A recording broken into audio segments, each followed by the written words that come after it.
Numinous Podcast with Carmen Spaniola.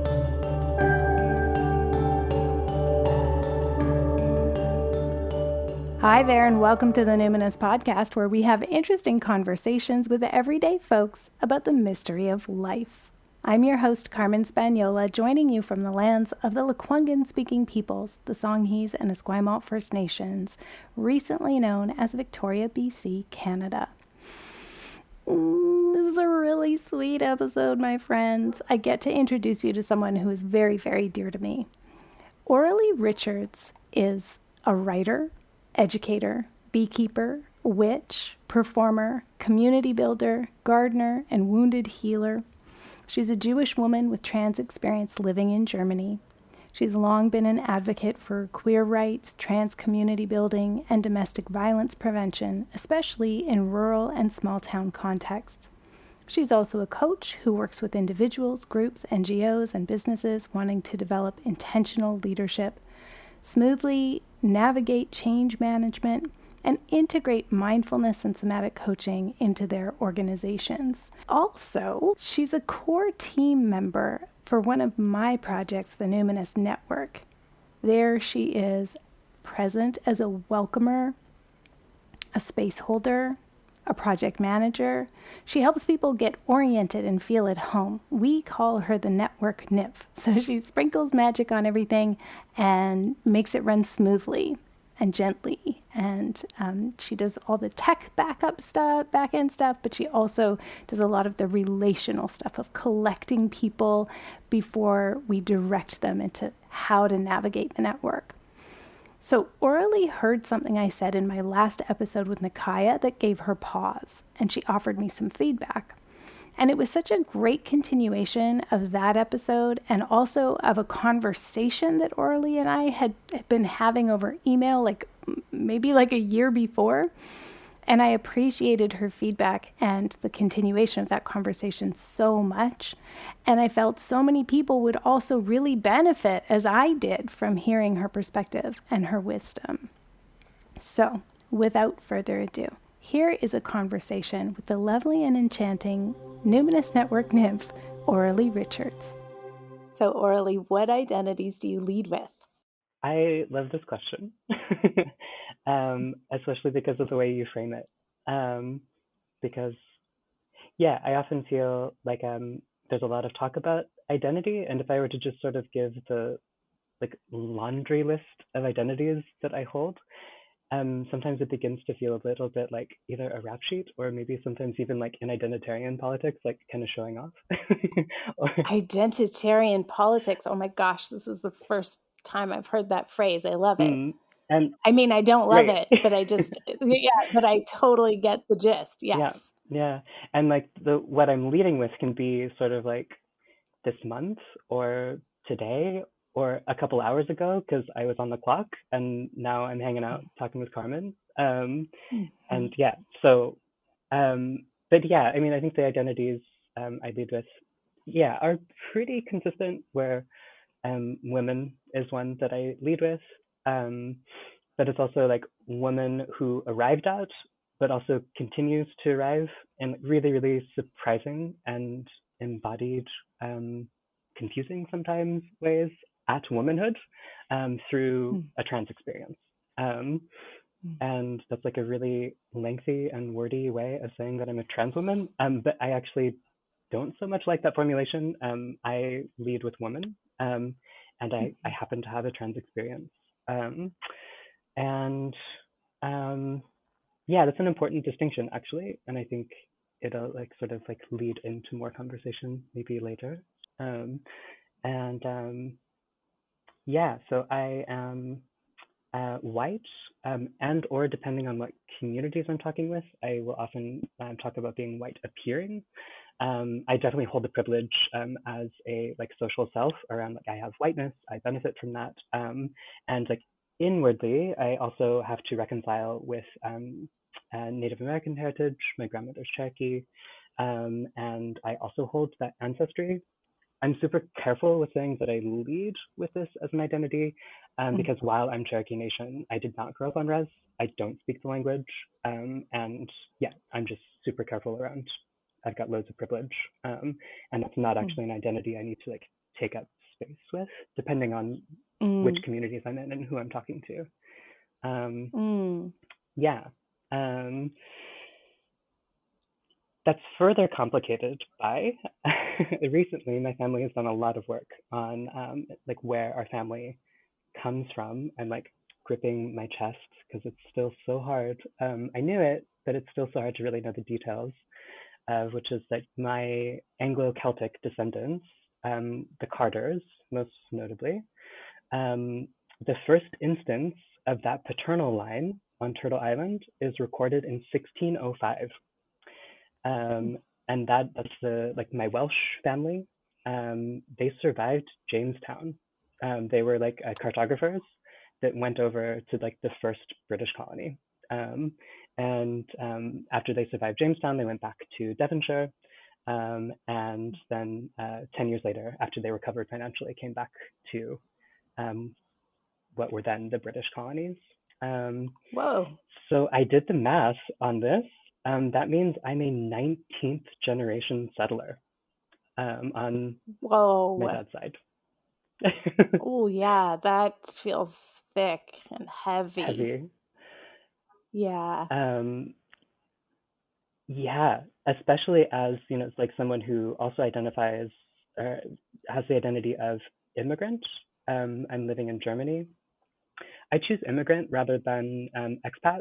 I feel like for certain folks who like rock up to a country, they don't really feel like learning the language because everybody speaks English now. So I won't learn the language, or I won't learn about the laws and customs and culture and history. Expat comes with a lot of privilege. Yeah. And it usually is like white, educated, young folks with money coming up to a country and just saying like, I live here now, I'm an expat, but I still like on some level identify with and have ties to the country I came from.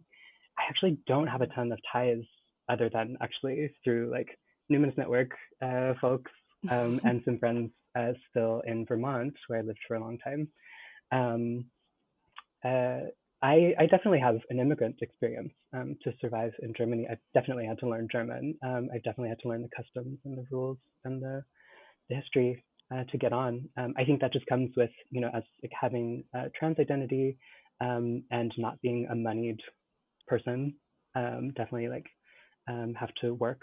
That yeah, I think it's actually important to like make that distinction between expat and immigrant, while also not taking away that there's tons of people coming to this country right now that have a very different immigrant background as I do. I have a U.S. passport, and that's a super strong, privileged passport. And so there's like nuance for sure, but I'd say like immigrant is an identity that I have to lead with. Yeah, and on the note of being like a privileged immigrant, I also work in the art sector. The like Germany has a very like lively art sector. I identify as an artist. I make ecological art that's very place-based, that's community-oriented. We do a lot of interspecies justice and getting people to participate and interact with species within a garden or a place. And we do art projects that are about that with my collective here, Club Real in Berlin. And we're actually right now doing a study on deep time.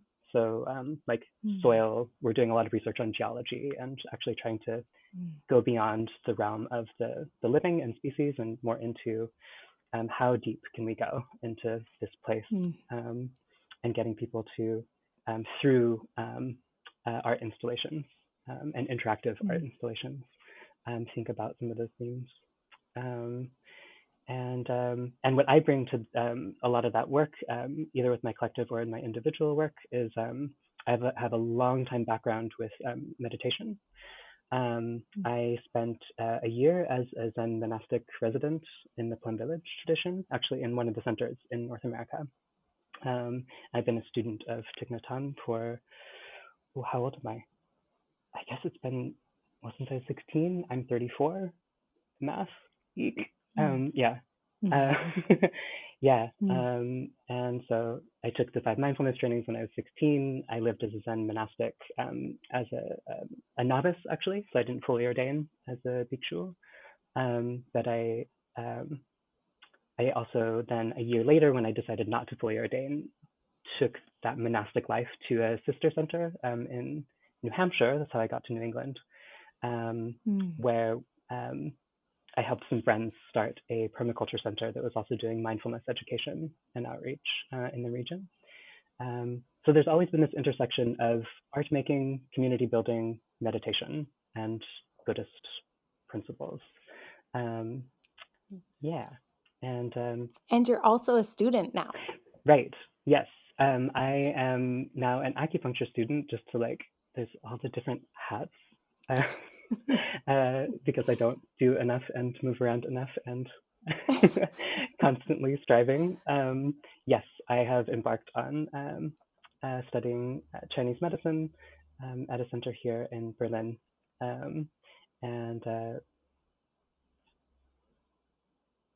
I'm not sure where that's taking me at the moment. I'm not sure that I use that, like, lead with that as an identity. Yeah, it's this thing where I started thinking about going back to school. I had done a certificate program in shiatsu, and shiatsu just wasn't so my thing. But I really, really loved the theory. And so now revisiting, going and doing acupuncture, it's like duck to water. I totally know this is exactly what I should be doing. And there's so much resonance. And at the same time, it's one of those things where it is truly like duck to water, because like you watch a duck kind of like waddle up clumsily to something, and then it just sort of like takes off.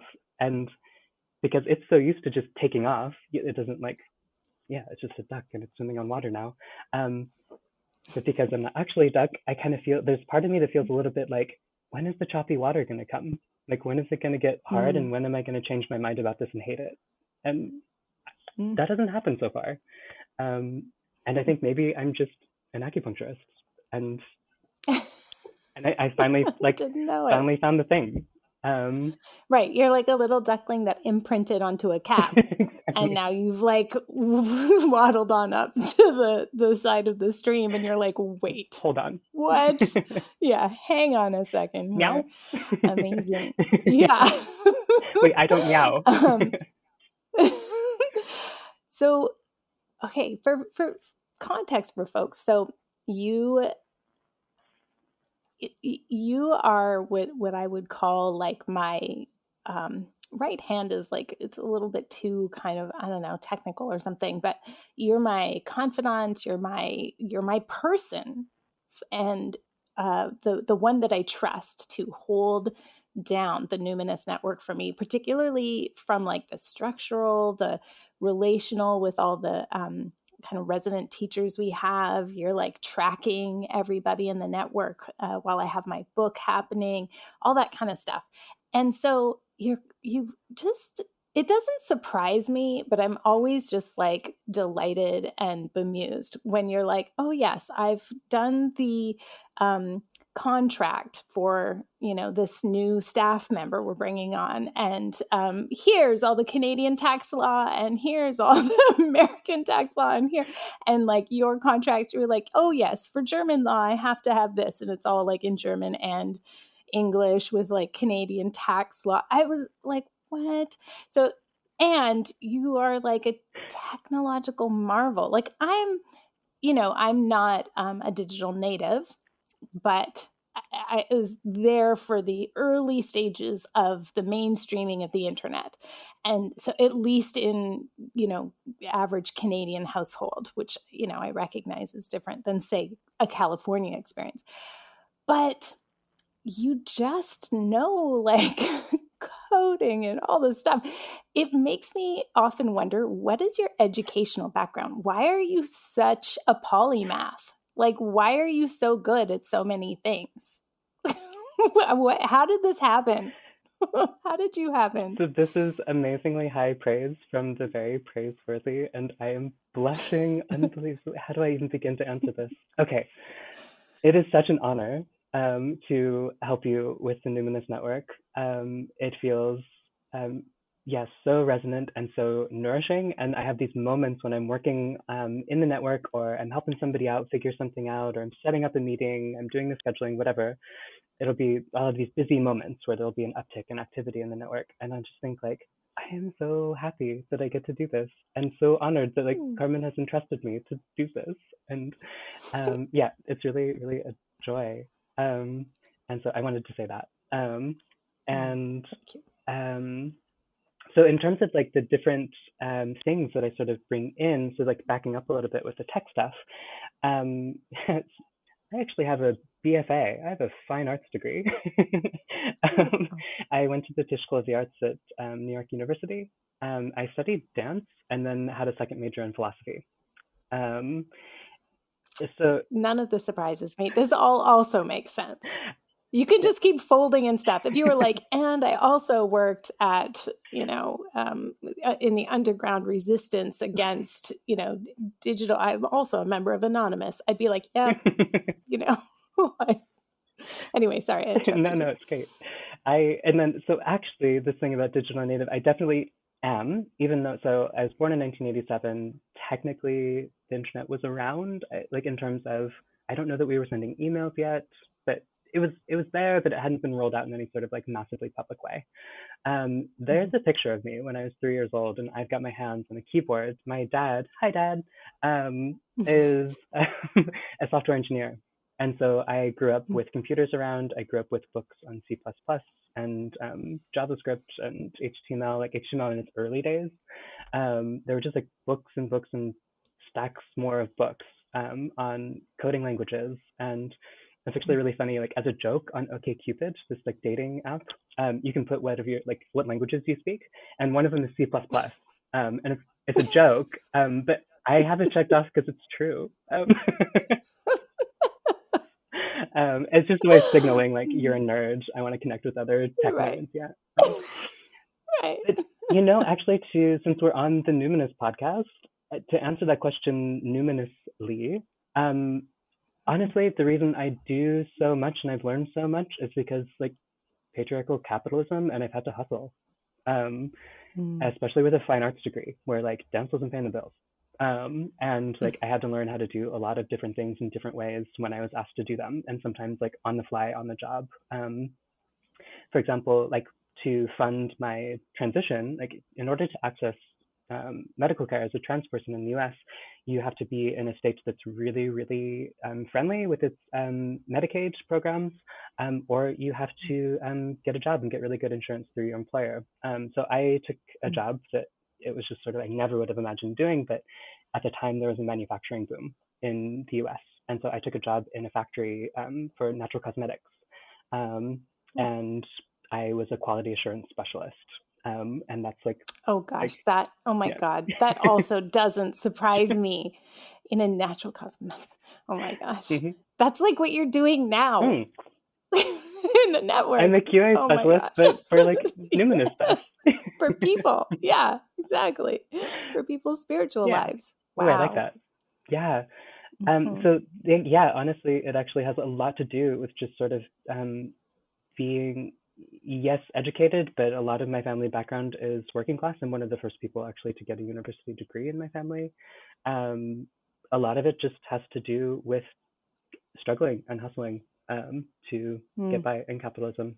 And I would like to say, yes, of course, I'm interested in those things, and I've taken them on with like a lot of rigor and integrity. Just I think that has a lot to do with I'm just a very curious person and gifted in the sense of like I was gifted, I don't know, through family or upbringing, I don't know, but a very capable mind, and I value that really highly.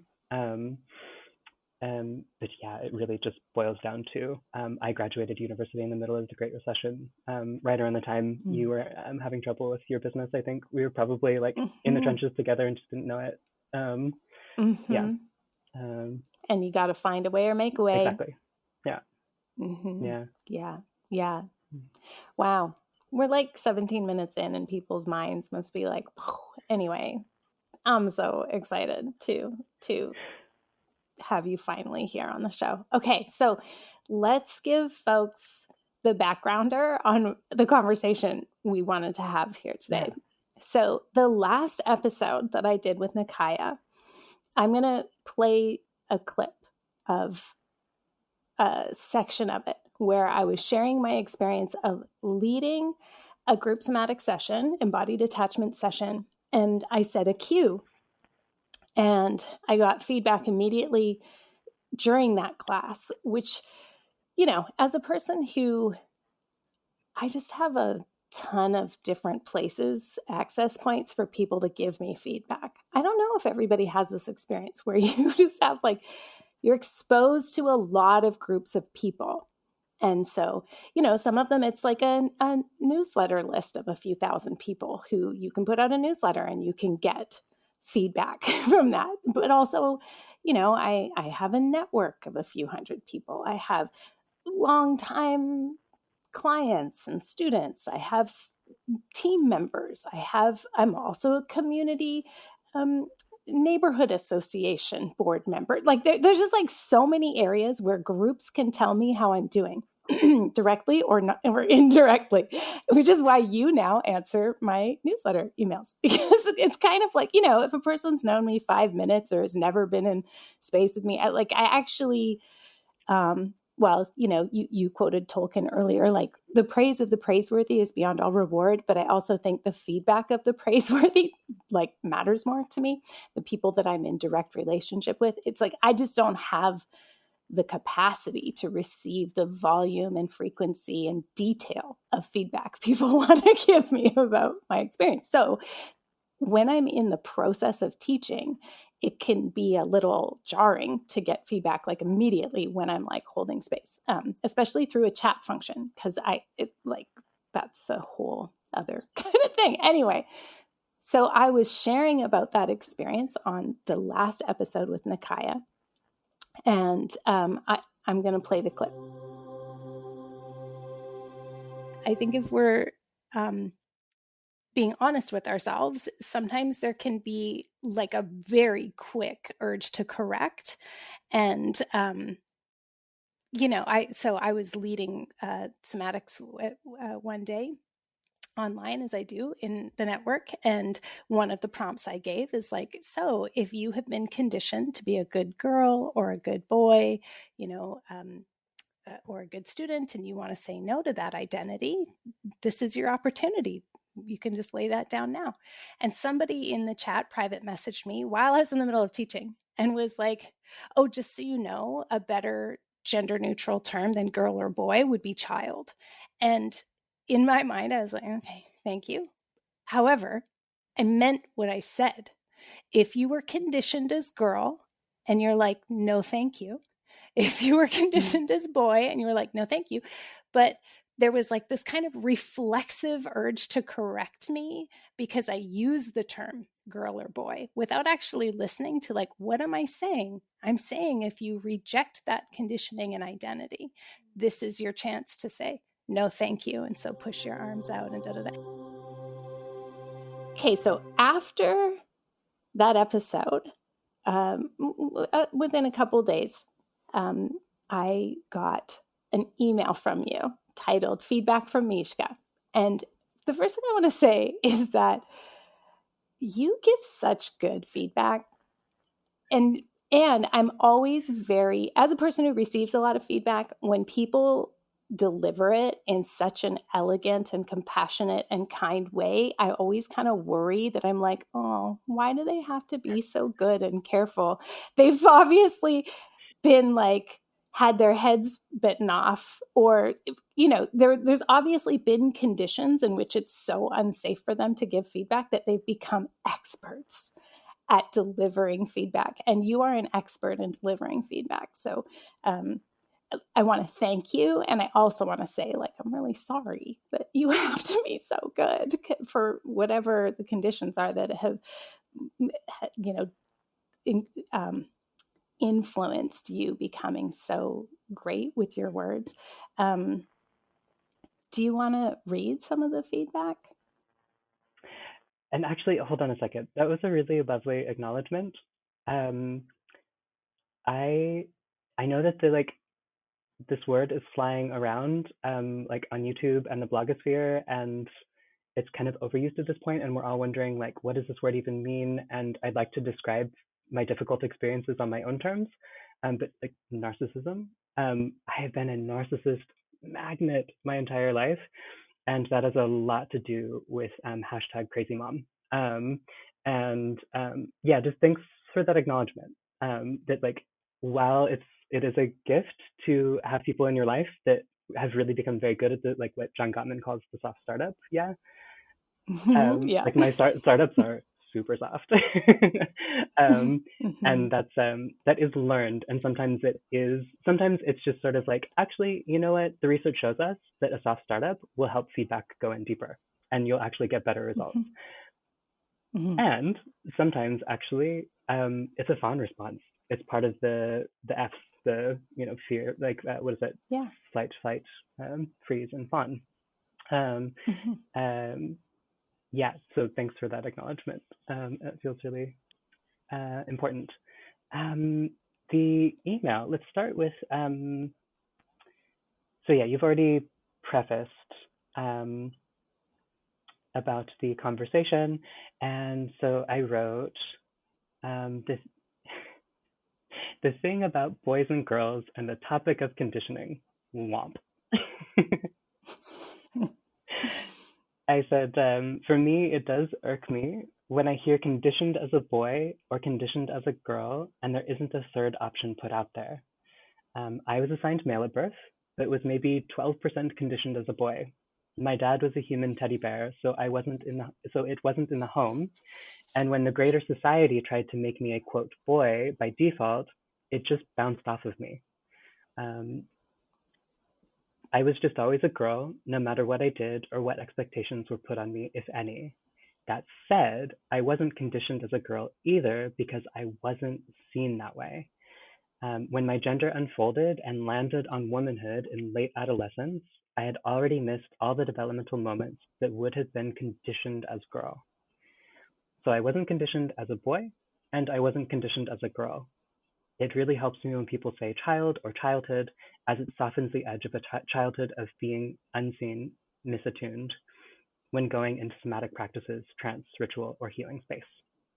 I know some trans men who talk about their boyhoods and trans women talk about their girlhoods, but that's just the mental gymnastics cis-dominated society makes us go through, at least for me and the trans people with whom I choose to be in community. I'll stop there. Okay, yeah. Great. So then I received that. It's like Saturday morning of a big weekend because my son was graduating that day, had an AGM the next day. But I was like, oh, I know I'm going to reread this email 50 times this weekend. So I know that I want to get back right away and reassure that like I've received this and as best as I can. And I really want to talk about it. I don't want to email about it. So I was like, let's set up a time. You were like, yep, okay. So we reconvened a couple days later. We had it over WhatsApp. So we're on our phones and we started that conversation with a little bit of like dosing the field with safeness. Just, the usual, like, thank you for that. But also like, let's think about bringing in like competent protector types and just like cueing, dosing the field with safeness. We've been in the Numinous Network together long enough to know that means like, let's call in not only our wisest selves and like, but our elders at the threshold and our competent protectors. And then I had said, Mishka, which is my term of endearment. Nobody else gets to call you that in the world, but that's what I had said. I'm sorry, it just came out. I was like, I would normally say, would you like to invite somebody to this call? An actual person that could be like witnessing us. And because I have often found that actually, that works great. Like, it's just really nice because I'm in the up power position and I want to have a genuine and honest conversation. And there just isn't a way. Like, just very often isn't a way for somebody who has brought vulnerable feedback to really truly feel secure enough to say what they feel. And very often, if there is a witness, the person in up power is on better behavior, let's be honest. So like, I know that. So it's like that can be a safety factor. Because I was so distracted, I hadn't thought of that until kind of the last minute. But I was like, oh, damn, I should have done that. So what I said instead was, would you like it recorded? Because sometimes we can get into these feedback conversations. They go well at the time, but then afterwards we're like thinking about it and ruminating and being like, wait, how did they really respond well? So I offered. And how did that offer land for you? I wish actually that more people would do that. In this case, it actually felt like I know you to be somebody who has done so much power analysis, that like there is a lot, like very acute awareness of the power that you do hold, and of course, yeah, it's tempered by you do hold other identities that also don't hold power, and yeah, having done healing pods with you, taking the secure course, I was sort of like, okay, Carmen has like really unpacked like what is it, like power, rank, and privilege are really like at the fore of understanding how to like be in secure and right relationship with yourself and with others. Um, and so I actually didn't need that at all, but I do find often, there's this trope of like sorry, I'm going to say a term that might be quite triggering for folks. So trans femmes, if you don't like this word, I'm so sorry. But there is this trope of like the angry tranny, like throughout like society, that we're all angry, we're all pissed off, and what's up with these like angry trans girls? And the reality is, it's because like we're almost always in systems where we don't have power, and we feel very powerless. And um, even just something that should be so simple as like talking to your superior in the workplace, it's that already is a power imbalance. And then like it's a cis white German man, and like I'm a foreign trans woman. Like it's so much. um, and yeah, anger is actually sometimes the appropriate and right response, but somebody who's holding privilege and isn't aware of their power. I think what you say actually in the secure course is like unawareness of power is abuse of power. And like you just like and that's like period. You just punctuate that, like boom. It's an abuse of power to not be aware of your own power. And so it was actually really interesting. I was like, oh, like one of the few people I actually don't need this from is offering it. Why don't more people offer it? Well, yeah, I want to say I learned that from Holly Trular, and like full stop. And she's called me out on it. So I'm definitely a person who's like, I'm not always aware of my power, but sometimes it's more obvious. Obviously, somebody that I pay is in a down power position. And so, that was a little bit of a gimme. I'm not going to take that too much.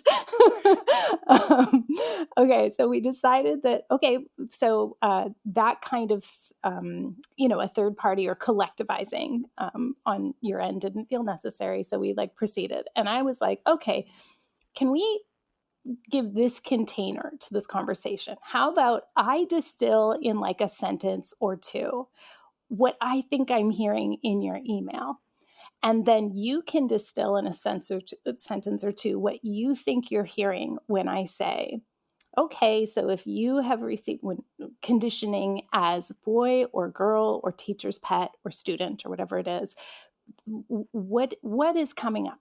And so you were like, yeah, let's go for it. So I said, okay, this is what I think I'm understanding you say, is that when I use the concept of conditioning, you don't resonate with that at all, because your experience growing up was that you actually had a parent, your dad, who present so much like unconditional love that you just don't resonate with those things, and that having a third option of like child or some other kind of conditioning, if that's a word I need to use, is really important to you. And so when I was sharing that in the podcast with Nikaya, there was a little bit of a brush off or minimization that like was acute. It really hurt. And I don't know if I said more, but that was like essentially, I'm like, this is what I'm understanding. This concept doesn't really resonate with you. And when I was talking about it in that podcast, I was like diminishing something that was important to you in having other options. Have I got you? And I just remember you like looking up to the sky and being like, yes. So why did that bother me so much? Or you said something like that. You're like, wait a second. Yes, that is what I was thinking. And so then I can't remember exactly how you responded, but I remember you bringing up it's something about, I think maybe it also hurt because I was in that embodied attachment class with you, Carmen. And because I'd been in co-healing pods with you, and I've already brought feedback to you and Therese, because I was co-facilitating with Therese in that particular co-healing pod, Therese Couture, who we also totally love, dear friend. I already brought feedback to you too, and essentially you were like, we've already had this conversation. Why are we still having this conversation? But and so is there anything I'm missing from your recollection of the conversation? I remember, yes, all of that. And I remember this moment of like, wait, so Carmen is getting it. So what is it that I'm actually asking for?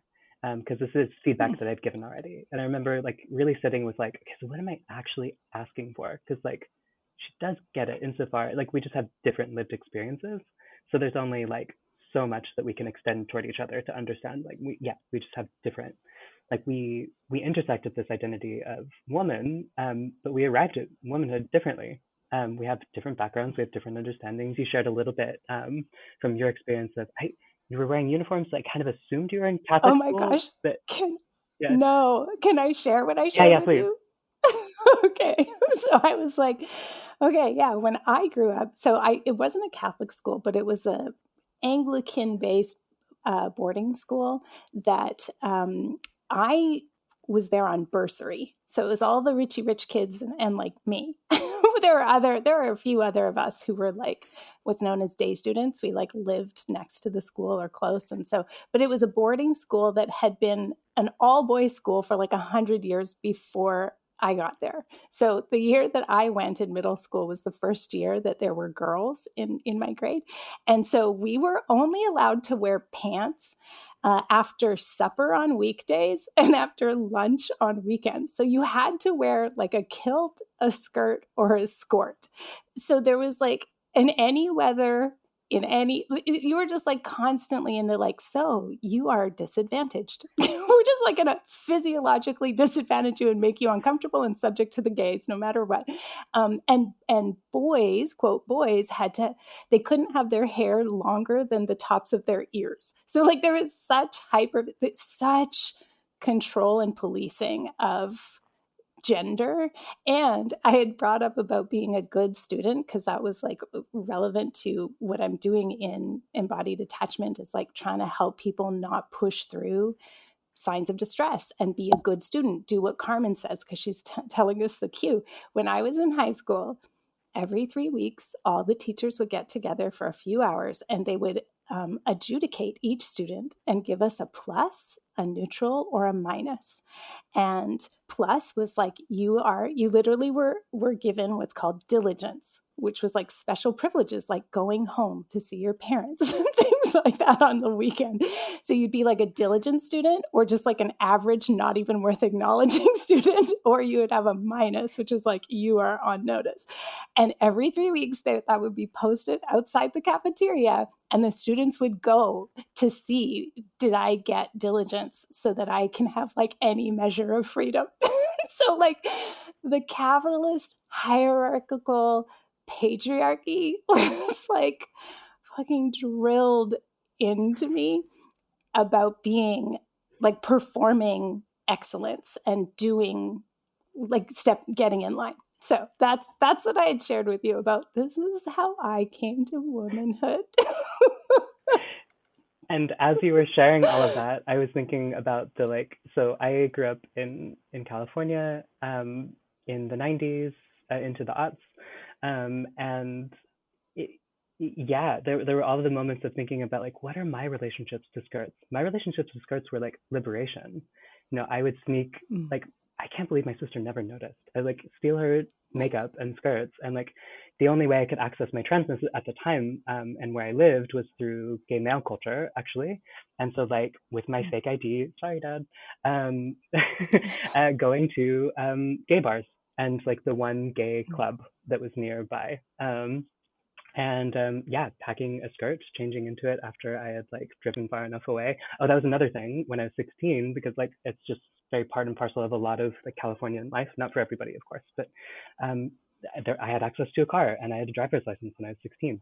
So I would just like, yeah. So for me, like those things were like liberation, freedom, excitement, fun, sexiness, expansion into like possibility. And so then as you were sharing all of that, I was thinking, okay, we are like on like polar opposite ends of this. And that for me, that was sort of like, and this is like, and we're different, and that's okay.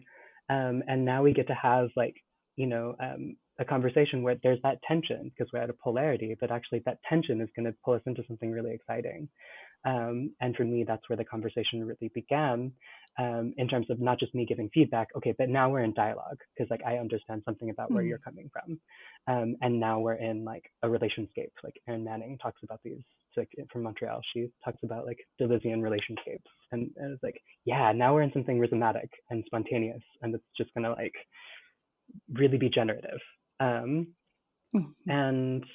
um,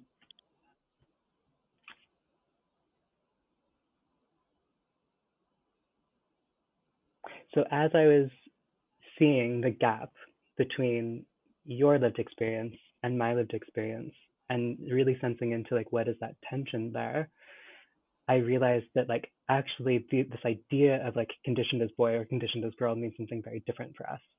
Um, and that was some of the feedback I actually gave, in the co-healing pods to you and Therese, was actually as like, I feel so welcomed in this space. Like, yeah, I think I'm the only out trans person in this group, but um, actually I feel so unbelievably safe. There's so much secure attachment here.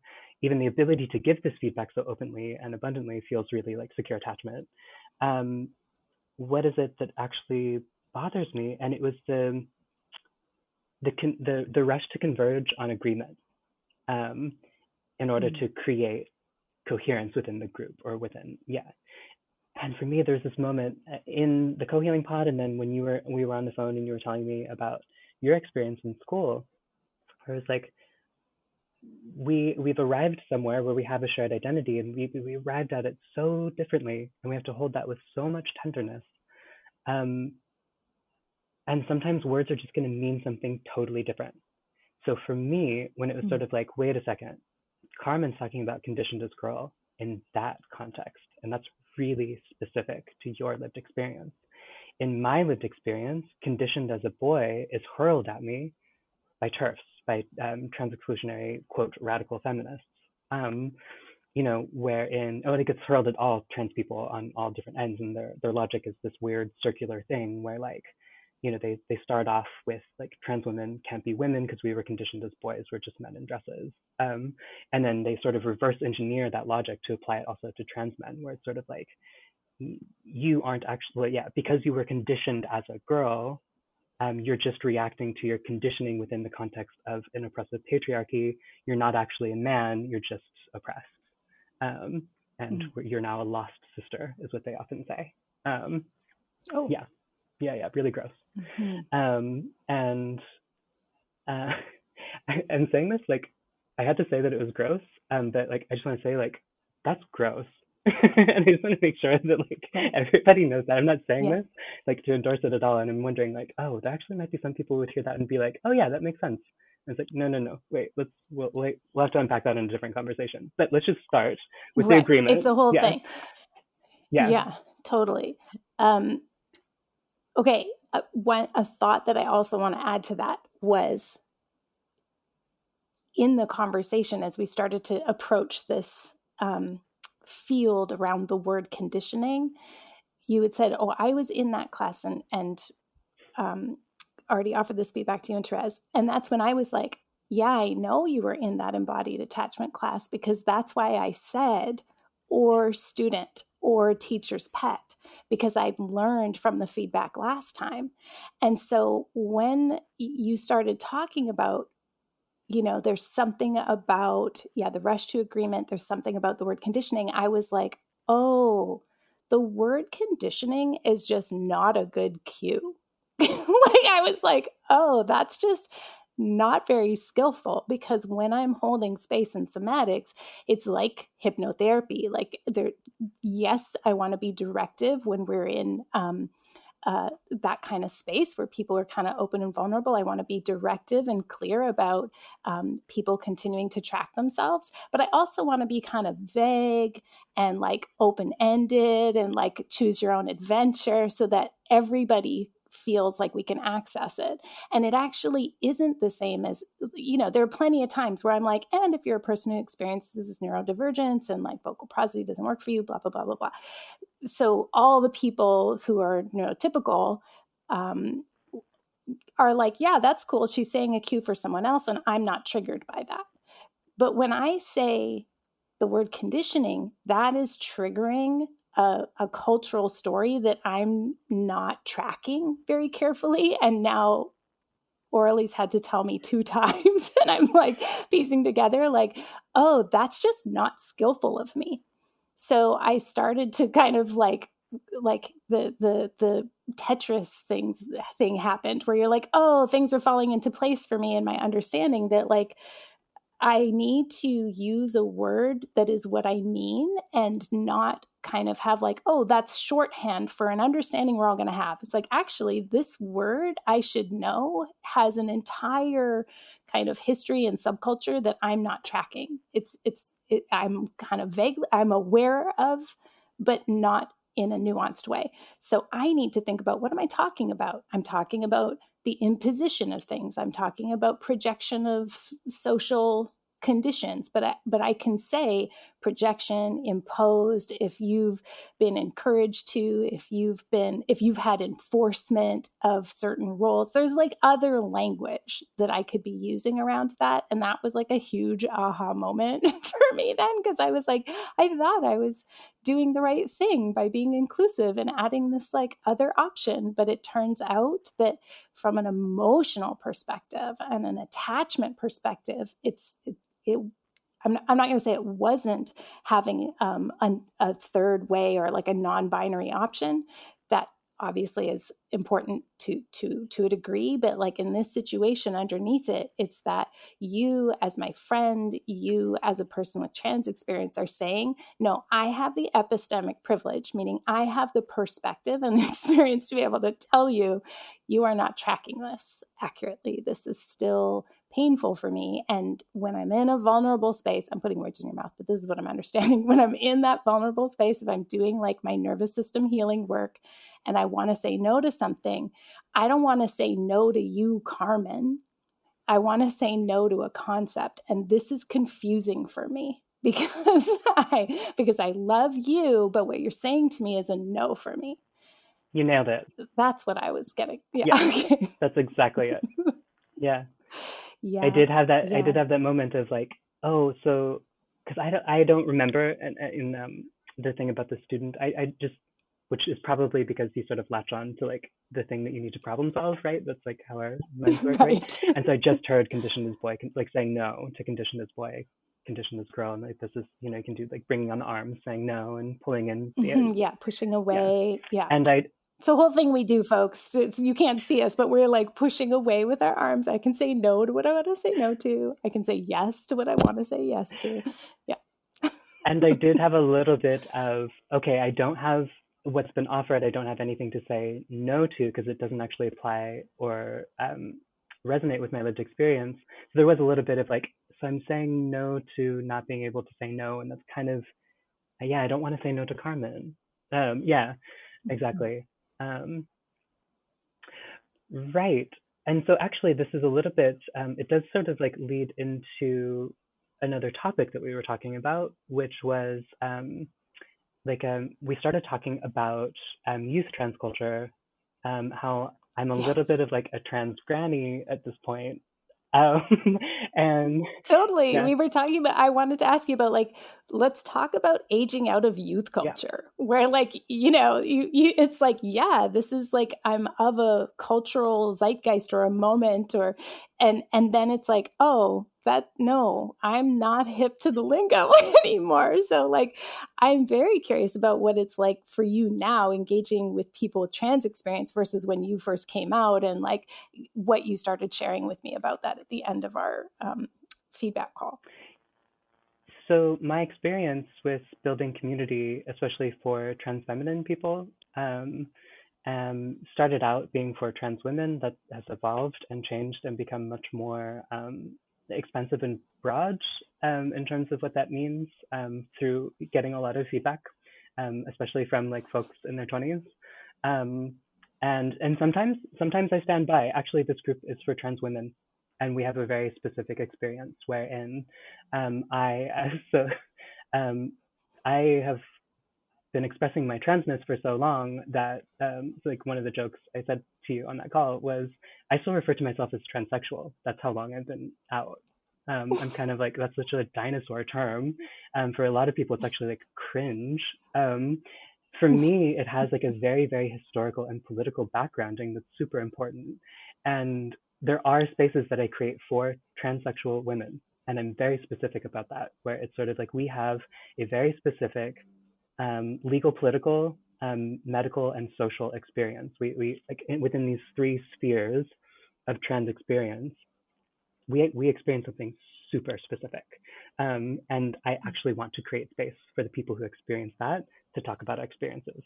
Sometimes it gets fleshed out, and it might be for trans feminine folks who are non-binary. They have no interest in a medical trans experience, but they still have within those three spheres of they have like some political investment in identifying as trans, or that they've changed their social presentation in some way. And so as I started creating communities that were going to be a little bit more fleshed out and weren't so oriented around these three spheres of experience, and that also meant that I was going to, as a facilitator, as someone who is trained in holding group space, um, I I knew that it was sort of going to be when I would start these groups. Um, I didn't want to be like the boss of the group, but there was going to be like a moment of like, okay, I've been doing this a while, like building groups. I've been doing the trans thing for a while. I'm going to like set the tone and build a culture. Um, and that worked for like my mid and late 20s. At a certain point, I actually had to realize that once I got into my 30s, what was happening was the tone and the culture that I was wanting to establish sort of stopped in terms of its relevance for the people who are showing up at the sort of like facilitator stuff. Once it really came down to like trans lived experience, the people in their early 20s were bringing something completely different. Even this idea of, okay, this group is for trans women. No, back up from that, it's actually for trans femmes. Okay, but what does that mean? Okay, so let's actually define it in terms of, this way that also includes non-binary people.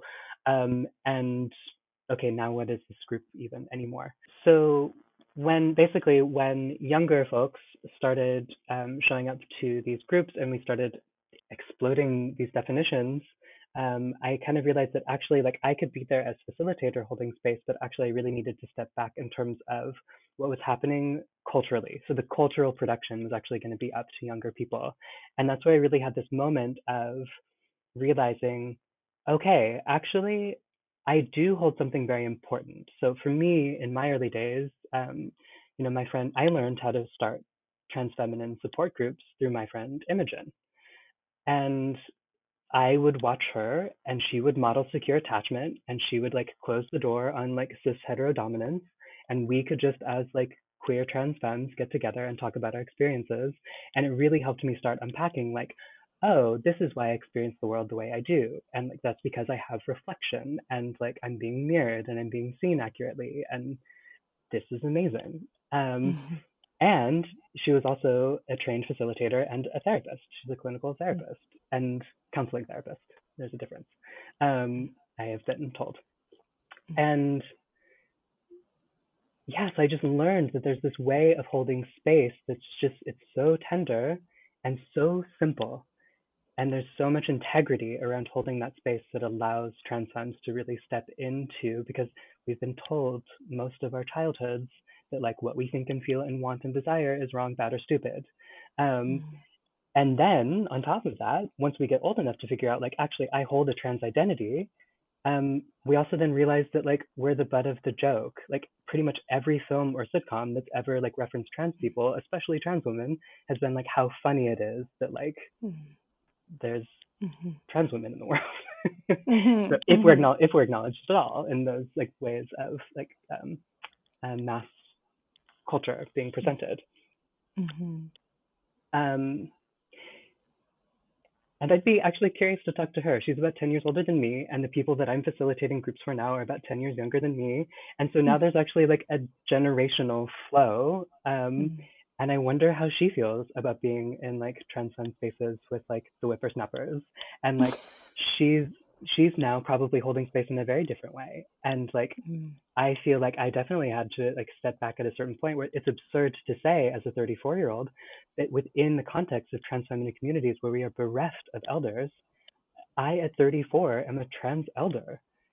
That's absurd and not okay. I'm not equipped to step into like trans middle age, but here I am. Right. Right. And there is this like there's this delicate balance of I am holding a legacy. I'm holding something really important. There's these trans femme folks are going to approach numerous thresholds, sometimes daily. You know, there's so much. Do I even want to do this and be here? Because of how hard it is sometimes. And I'm holding that, and also just the pure wonder of trans people are such experts at cultural production because we have to, because so many of our elders are dead and gone or surviving themselves, or and so we become experts at generating, and that's why trans culture is constantly changing and changing so fast at breakneck speed. Trans culture is changing all of the time because we have to survive, and it's beautiful. Right. And at the same time it can be really destabilizing and uncertain, and like I often find myself just baffled by like, wow, we don't use that term anymore. Okay. Or we're not talking about our experiences that way anymore. Or it's not cool to do this thing anymore. Well, when I was trans baby, in the aughts, it totally was. And like, Right. yeah. And maybe it was even radical to do that. But like 10 years later, here we are. And it's like, I'm a dinosaur. And I think that maybe that like those ways of producing culture happen maybe with like a little bit more slowly, or the shadow side of that is that maybe in non-trans communities they happen with a little bit more integrity, because there's a little bit more holding and a little bit more accountability and more elders at the threshold saying, in an ideal yeah, situation. of course, Yeah. of course, There's, yeah. yeah. No, but I hear what you're saying, that there's, yeah. So this is fabulous to think about production of culture. And, yeah, in the Spirited Kitchen, I only had so many words, but I tried to touch on how like the rituals that we need today are not the same as the rituals that they needed in the 11th century and even the 19th century. And, from what you're saying, it's, and what I also am experiencing, they're not the same rituals we needed 25 years ago. And maybe every generation can say that, but I don't think so, because I don't think humans have ever lived in an ecosystem that was so hostile to Homo sapiens survival. So I just think there's like a different kind of liminality and a different kind of uh, uh, almost like mythic quality to it. It really is. It's like a different mythic quality of collective peril. So given that you are on that growth edge of like generating culture that's going to be so needed, and let's say we proceed as though it's like, yep, we're all going to acknowledge how important it is that we learn from trans culture about how to generate culture quickly and on the fly and iterate as we go because we don't have so much time. What kinds of rites of passage do you wish there were for women who don't adhere to cis heteronormative patriarchy's ideas of what makes a woman or a mother or a leader? Because I'm hearing your experience. I'm also hearing it echoed in, cis women who are choosing not to have children. And they might choose to not have children for lots of different reasons, but I think we'd be remiss if we didn't say it's because A, it's impossible to have a child unless you're pretty wealthy or very poor. Like it's just like there's like, if you're actually given the choice, how many options do you really have? It's such a capitalist dilemma. But also, what if you just don't fucking want to? What if you just decide you just like don't want to? And again, that could be because of existential peril or actual great extinction stuff, but it could also just be like, it's just not my jam. I feel like I have cis women all the time saying that to me. I just don't want to. And so what are my options if it's not mother or if it's not coupled partnership? Maybe I want a different kind of relational arrangement, whatever it is. It's like, okay, here's Aurelie, who's like culture generating experience. What do you wish there was available? So when I medically transitioned, it happened in a very short period of time because, like I said, I had this period where I had access and I wanted to maximize on, okay, this is actually a window that I might not have again. And so things moved really, really quickly. I eventually had a surgery that I maybe wasn't actually like psychosomatically ready for. And a lot of that was around, there's so much narrative around, trans women going in for vaginoplasty, and, there's supposed to be joy because it's finally right. And you're going to wake up from the surgery with a smile on your face, and it's like your second chance at life. And there's all of this like pageantry around like what you're supposed to think and feel and experience through that. It was horrible. Like, and like, I know that there are like tons of like trans women who just want to like string me up right now because I'm like a pariah. But for me, it was horrible. I do not regret the surgery at all. It was the most life-affirming thing I've ever done. It was also the most excruciating pain I've ever been in that I was 0% prepared for. Why was I 0% prepared for it? I didn't have other trans women in my life who had gone through it. It was something that was totally like, I had some trans women in my life for sure, and they could help me with some of the like social stuff, or like a trans woman taught me how to wear makeup. And yeah, so there was some of like those things that like helped me like survive on the day to day. But when it really came down to it, it was like actually like I, through choices, of course, but also through privilege, have this access that not all trans women have. I'm about to do something that a very, very, very small percent of a very small subsection of the population will ever go through. And I found myself after that experience, I really wanted, I decided after that I was going to like always be the person I needed at that moment. And there is something to be said about like sort of like death doula process around like there is a dying process that needs to happen before going in to have those really painful experiences that yes are life affirming and life saving sometimes. And it's hard, and it's going to be like an underworld journey. It's Persephone. It's all of these really, really hard things that demand, require, and deserve ritual to hold and support. And the aftercare. I needed someone to like hold me and say, "You're really emotional right now. That's your nervous system going crazy. You're not able to regulate your emotions right now. That's because you're on like massive amounts of painkillers, and that's totally normal, girl. Like you're not going to be able to regulate your emotions while on painkillers." I didn't know that. Like even just those little things, just that to be able to like reflect and validate and say like, and just holding with a little bit more integrity the experiences where unfortunately a lot of trans folks are sort of on the ragged edge, kind of like the like figuring it out, and that's changing, of course. But more ritual going into and ceremony after to really like hold those things. Yes. And I didn't ultimately get it from trans women. I ultimately got it from my dear friend, who's still holding full moon groups. She's been like holding down the fort in Vermont for 30 years now. My friend Leslie, hey, call out to Leslie in Brattleboro. Thank you for including me in full moon circles where I had like rhythm with other women, many of them menopausal, so they were also experiencing life change with regard to their gender. And I just was so held in sisterhood. Even though I didn't have the ritual leading up to, and I was not at all prepared for it, there were sisters at the threshold ready to pick me up. They had a non-trans experience, but it made all the difference. And the shared rhythm and the container of the consistency of that as well was so important. And I did have these moments where I was like, y'all don't have any idea. You have no idea. And that's also okay, because I am so held and so witnessed. And it was extremely healing. Yeah.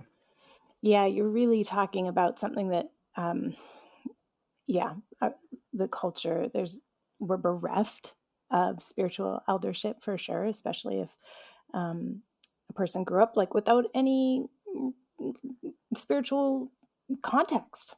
I grew up at like an Anglican based boarding school, so I at least had a little bit of access to witnessing some of what ritual can do, how moving shared rhythm can be, how emotionally connective everybody singing at the same time or like standing or sitting at the same time, or like just that kind of shared rhythm is so important. Of course we talk about it in co-healing pods, of course we talk about it on Quest, but you're like evoking, I think, a yearning that so many secular people have that they don't know. It's like it's hard to lament for a void that you don't know what's supposed to be there. And very often it's contact nutrition, right? It's like people who are like listening and mirroring and in shared rhythm and like really affirming kindly that you matter and your experience matters. And even if they haven't had your experience, they see that you are going through an experience that needs to be held and they're tracking you. And I love that you said, I became the person that I needed to be. I think all of us who are holding space for others going through stuff have had to do that, right? Like we're becoming the person that we needed and wanted. We just need more of us. Yeah. So given all of what you've shared, last question, as always, how do you cope with the grief and maybe the rage of that, Aurelie? Writing has been super important. I've been working on a book for about 4 years. I've been reassured that for a person who's working on their first fiction, that it might take 5 years, it might take 6 years. You just kind of keep chipping away at it. And it really started from this like place of really working through some trauma through writing and like short stories. And then I was like, oh, this is actually going somewhere, and started putting it into book form. Writing has been really important. Any sort of creative expression, singing in groups, toning in groups, and that, exactly, contact nutrition, and not to like sort of like plug the Numinous Network, but also the Numinous Network, doing the quest work, seeing how the quest work intersects with attachment theory, how so much of contact nutrition within the network is also very trauma informed. A lot of my training in terms of meditation did not equip me for the trauma that I was going to experience. Like taking some deep breaths and going into the body. Forget about it when you're in pain or when your nervous system is going crazy. No, you need some different strategies. And I really like had access to that in the early days of the Numinous Network, and it's only expanded since then.